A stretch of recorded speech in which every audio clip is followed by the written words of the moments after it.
Hello guys, আর একটা নতুন ব্লগে তোমাদের সবাইকে ওয়েলকাম। তো আজকে ছিল 4 আগস্ট রবিবার। আমরা বেরিয়েছিলাম একটু কেনাকাটি করতে। তো বড় বাজার গেছিলাম, সেখানেও দোকান বন্ধ পেয়েছি। আর একটু রূপোর জিনিস কেনার ছিল, সেখানেও দোকান বন্ধ পেয়েছি। তো সেই জন্য আমরা এসপ্ল্যানেডে দেখো একটুখানি খাবার খেয়ে মানে দুপুরে লাঞ্চটা করে নিয়ে বাড়ি চলে এসেছি। তো বাড়ি এসে দেখছি দিদিভাই এখানে রেডি হচ্ছে, কারণ ও একটু বেরোবে বলে, সন্ধেবেলা এটা। তো আমি তাই জন্য একটু নিজের মতো বেরিয়ে গেছিলাম, বাইরে গিয়ে একটু মোমো খেয়েছি। মোমো খেয়ে দেখো এখানে বাড়িতে চলে এসেছি, দিদিভাইরাও এখানে এসে গেছে। তো দিদিভাই এখন দেখাচ্ছে ও কী কী গিফট পেয়েছে। এই ঘড়িটা ওকে কুন্তলা কিনে দিয়েছে এই বার্থডেতে।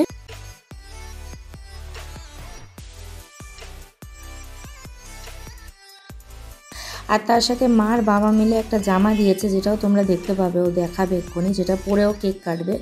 আর এবছর 5 আগস্ট ওর বার্থডেটা সোমবার পড়েছে বলে, ও শ্রাবণ মাস করে, ও আমিষ কিছু খায় না সেদিন। তাই 4 আগস্টে ও সবাইকে খাইয়ে দিয়েছে।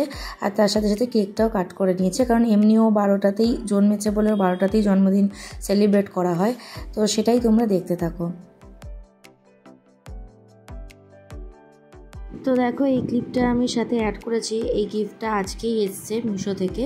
তো আমি আর অর্পণ মিলে ওর জন্য একটা টয়লেট্রিজ ব্যাগ আর কি অর্ডার দিয়েছিলাম, যেটা ওই চেয়েছিল, মানে ওই এই কালারটা চেয়েছিল, ওই জন্য আমি আর কি অর্ডার দিয়ে দিয়েছিলাম, কারণ ওর বিয়ে পারপাসে এই ধরনের জিনিসগুলো খুবই লাগবে। তো সেই জন্য আমি আর কাজের জিনিসই দিয়েছি, দুজনে মিলে ডিসাইড করে। তো দেখো ব্যাগটা এরকম এসেছে।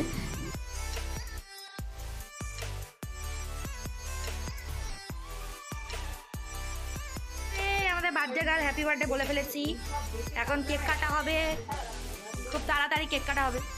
আমি মা ভয়েস ওভার দিচ্ছি, 1 সেকেন্ড।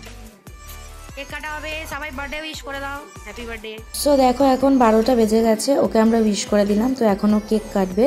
এই কেকটা কুন্তলা এনেছে, এটাই ও কাটবে। এখন দেখো জামা পরেও রেডি হয়ে এসছে, এবার কেক কাটবে। তাড়াতাড়ি জ্বালা না, ভিডিওটা লং হয়ে যায়।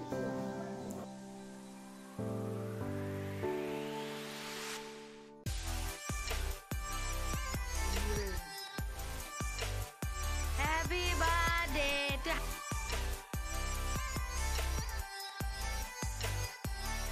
Happy birthday to you, happy birthday dear দিদি ভাই, হ্যাপি বার্থডে। এদিকে টাকা খাওয়া খাওয়া।